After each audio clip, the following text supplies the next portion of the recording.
We're getting close here, a few days for fighting for $1 million. How are you feeling? What's the emotion like? Man, I'm so locked in. I'm not even kidding with you. I feel I feel no different than I felt going into the Bubba fight. I'm just very, very confident in how hard I've worked to manifest this moment and this opportunity. And I think that kind of like through all the shortcomings that I've had at 55, like almost being there and coming back from that, I've become a stronger, more dedicated, and a tougher fighter overall. And I believe that God kind of put me in those positions to test me to see if I'm worthy of something like this. And I'm just doing everything I can to show him that I am worthy of it. And I'm going into the fight with just extreme confidence. And you had mentioned, you've been around the game for a long time, and you had mentioned how you've been through so much. You told me that your run in the UFC wasn't as you expected, and we're a little salty about how things ended. But here you are fighting for a title, a huge purse. Does it feel like this is the biggest moment of your career? This is absolutely the biggest moment of my career, and that's just because of the opportunity that's at hand. And anytime you can tie a world title in a big organization like the PFL, I truly believe that the PFL is the #2 fight organization in the world right now, and that's no disrespect to us. I say us because I believe in the PFL, and I always have, and it's just that the UFC's been around for longer, and they have the name, like the notoriety. They're 25, 30 years running, so we're working diligently to catch them, and I think that we will. But I think that it's time to move past some of that stuff. This is where I want to be. This is where I want to make my legacy. In the PFL, I believe in their format. I believe in the opportunity that they give fighters. So I'm just very happy to be in this moment. Last question for me again. No financial advice, but crypto's been blowing up. What's your portfolio looking like, and any big gains? Yeah, I mean, when I started the year and I went into the bubble in AC, I had a ton. I don't know why I did it. I just bought a ton of Dogecoin on Robinhood in June during COVID because it was the only one that was really cheap, and I was like, oh, if this thing ever does anything, who knows? And that put no thought into why or what, and it wound up right around that time in April. It wound up hitting its first blow up, and then I almost made as much money that I made fighting that week in crypto. So I was flipping out, and then I went home and it started making even more money. So I've doubled down on Doge because some of the smartest people in the world continue to believe in it, Elon and Mark Cuban, and I respect their business prowess. So my portfolio is Bitcoin, Ethereum, Doge, and then I sprinkle in a lot of little fun stuff like Polkadot. I have Polygon, I believe, too. I try to spread it out in case something else pops too.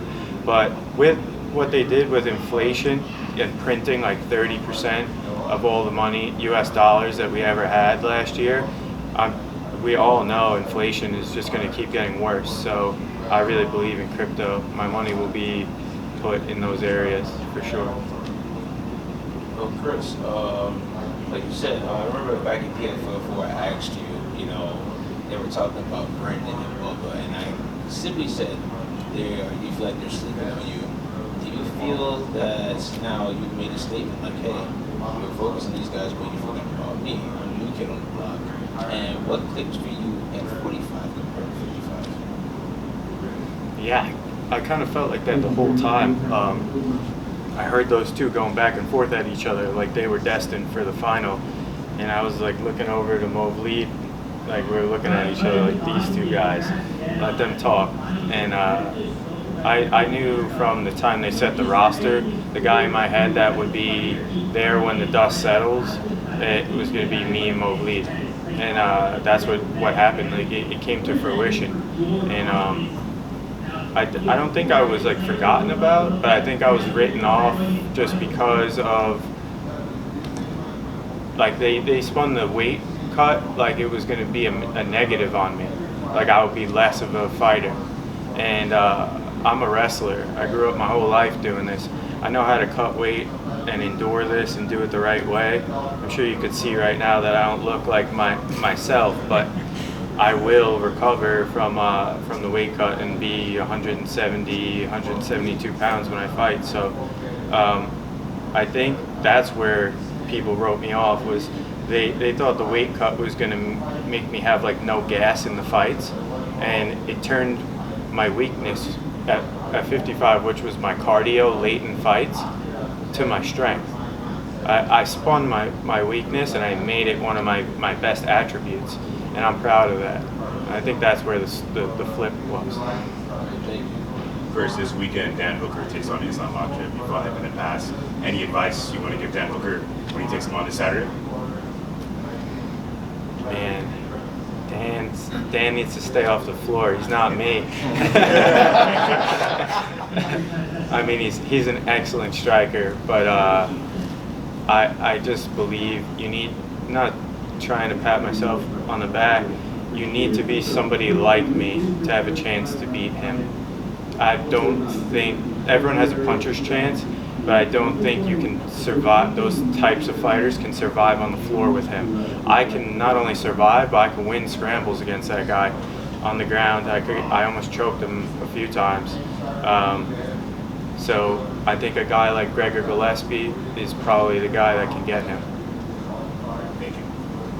Chris, at the last press conference, you mentioned that you were able to keep your camp mostly the same this year, but I saw on your Instagram you got some working with Aljo and Marab, so I just wanted to know what was it like working with those guys in preparation for this fight? Yeah, Aljo and Marab are two guys that when they're not in Vegas, they pop in and they cross-train with us at Long Island MMA. I also go over to them at Law, and we have a great relationship with those guys. I'm really good friends with Matt Serra and with Ray Longo too. They're always just great to me.